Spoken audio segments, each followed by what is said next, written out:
So let's delve even deeper into nothingness. Is it possible for nothing to exist? Yes and no. Huh? How can that be? That doesn't make any sense. Nothing either exists or it doesn't.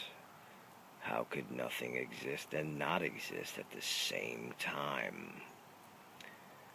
I tell you, so many of mankind's philosophical dilemmas could be resolved if man would only discard his dichotomy, dictums.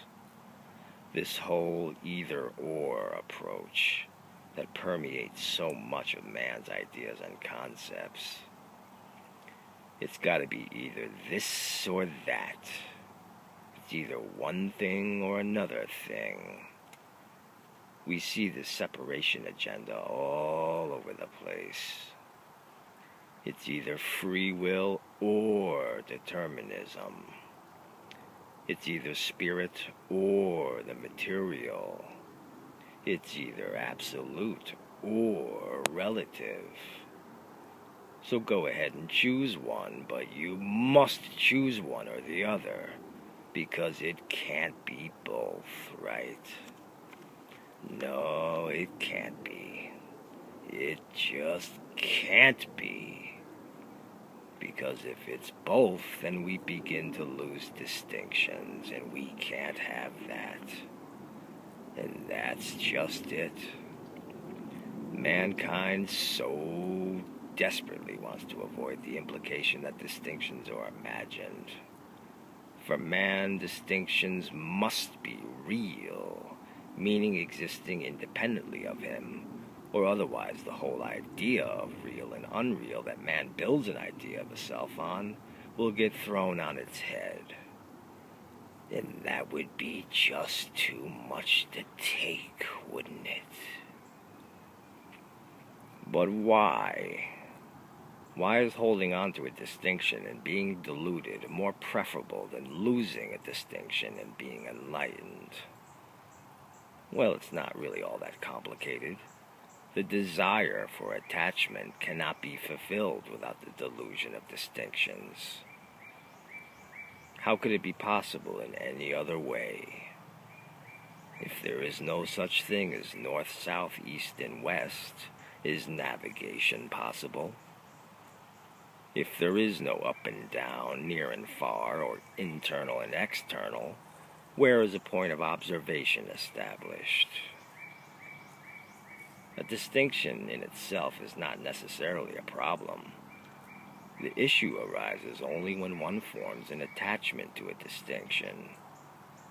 This sets the stage for dichotomy, which thereby gives rise to paradox. The paradox that man feels has to be resolved in some way to arrive at a truthful conclusion about the reality of existence. If one goes to battle against paradox, it is a battle they are guaranteed to lose. A paradox is unresolvable, and what it's ultimately there to teach you is that your dichotomy is an empty, unsubstantial illusion. So if you want a truthful conclusion about the reality of existence, it won't be found by trying to rectify a paradox. A truthful conclusion about the reality of existence is that paradox itself is a temporary aspect of functionality.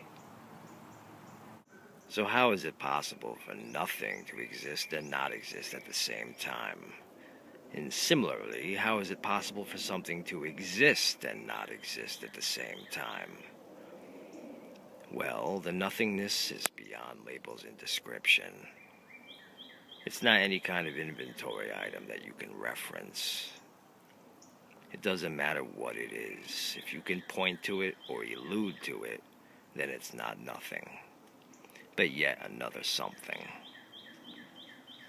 Even if it's things such as empty space, a void, or non-existence, these are all still somethings. So if nothingness is beyond labels and descriptions, it doesn't have any tangible form or state of being, then it doesn't exist. Yet at the same time, all the labels, descriptions, tangible forms, and states of being are manifestations of nothingness. So accordingly, thereby, nothingness does exist. In the same way, somethingness has labels, descriptions, tangible forms, and states of being. So therefore, it can be said to exist. Yet at the same time, all these some things are but a manifestation of nothingness, and therefore do not exist. It doesn't make any sense, and that's why it makes perfect sense.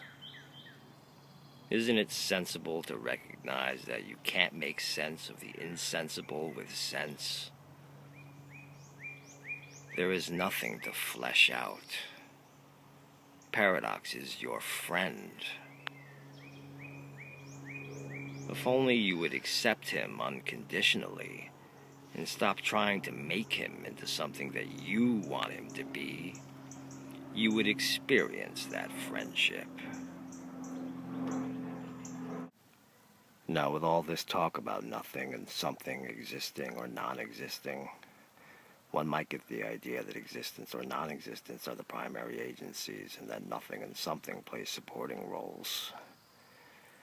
But to be more accurate, because there is nothing, there can be something. And because there can be something, there can be these states called existence and non-existence, which don't have any existence or non-existence beyond your experience of them. And in all of this, there is no thing.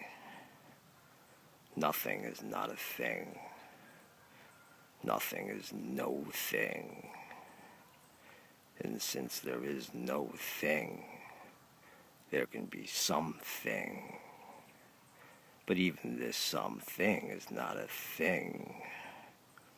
For anything that is identified as a thing is devoid of any real substance and is not insular.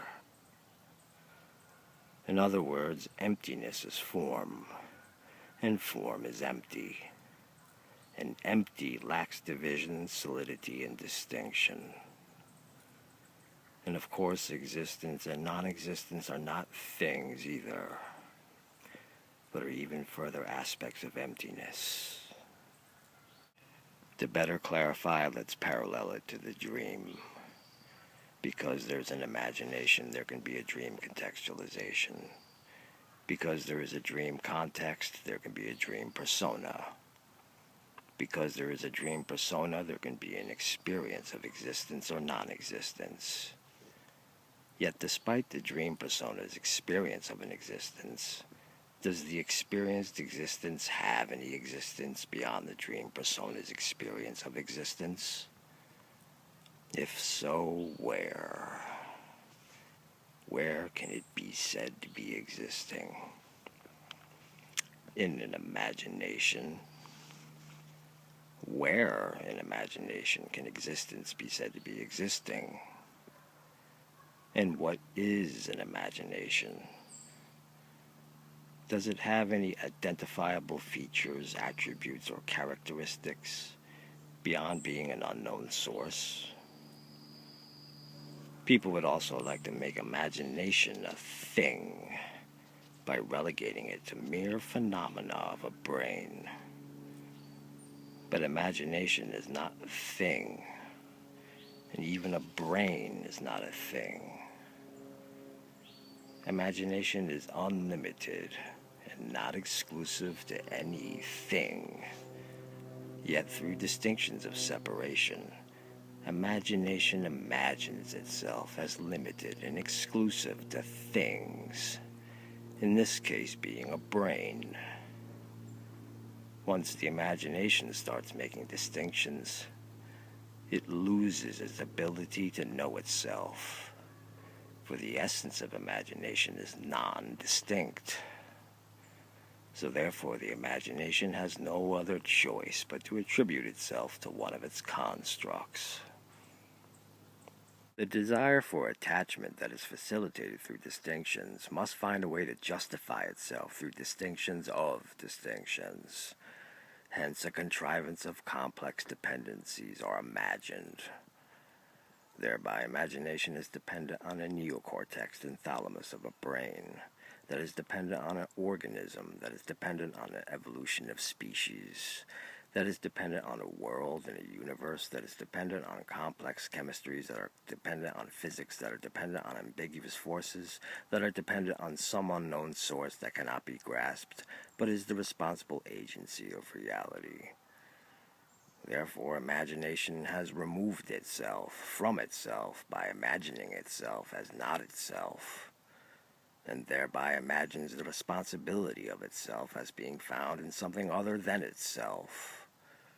Of course, this deductive path leads right back to itself in the unknown source that cannot be grasped. But imagination cannot recognize itself and remains estranged from itself through the imagined distinctions that there are aspects of itself divided from itself.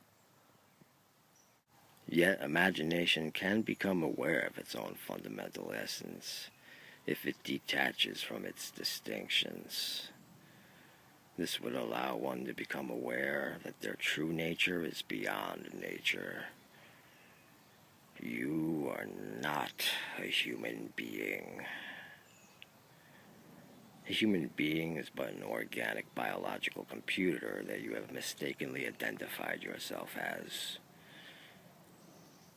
A biological computer that imagination employs to enable creativity, much like the computerized machines that mankind utilizes. But does your home computer dream? Does your computer have an imagination? Or is it just a tool that you use to help realize the dreams and creations from your imagination? Now, of course, imagination and nothingness are unsatisfactory labels for man because they are loaded with a lot of preconceived connotations. And perhaps there can be no satisfactory label, for all labels have associations, and the source of all things is beyond labels and associations. But nevertheless, here is one that might help, because it is less tied into man's idea of a thing. The wellspring of open and unlimited possibilities. Is there any kind of thing that you can reference that resembles pure potentiality? It is not anything, but has the potential to become anything. The wellspring of unlimited possibilities has no limits or restrictions. It can manifest anything, including limits and restrictions. It produces all laws, but is not bound by law, including any law of no limits and non-restriction. It has no form or shape, but takes on all forms and shapes. It has no context, but is responsible for all context. It is nowhere but everywhere all at once. It is everything and nothing all at the same time.